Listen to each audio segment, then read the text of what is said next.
küçükken kilosunu 18'e verir. Biz kilosunu burada 7,5 milyona veriyor. Yani bir 2 milyon kar. İşte bir tenekesinde 10 milyon ya 5 milyon kazanıyor ya kazanmıyor. Ekmek parası işte boş kalmadan. Sen kilo hadi. Sen kilo bile. Bir kilo.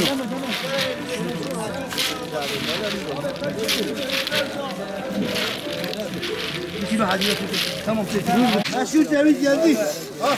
Hala maşallah gidiyor. Eyvallah. Abi biz de bunu alıyoruz.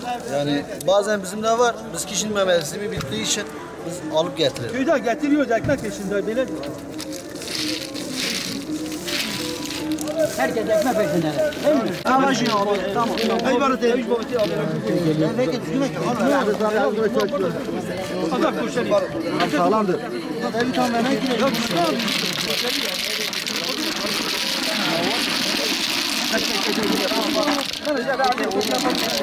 Camir yapalım.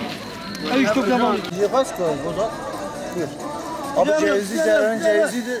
Ceviz de süper ceviz yani. Bu civardan işte en güzel ceviz de Cevizli Dere'de yetişiyor. İşte oradan geldi biz gidip toplayalım. Günde kaç kilo satıyorsun? Abi günde 10 yani bazı günler oluyor 5 torba, bazı günler oluyor 10 torba, bazı günler oluyor satıyoruz bir ton bazen haftada 2-3 ton satıyoruz.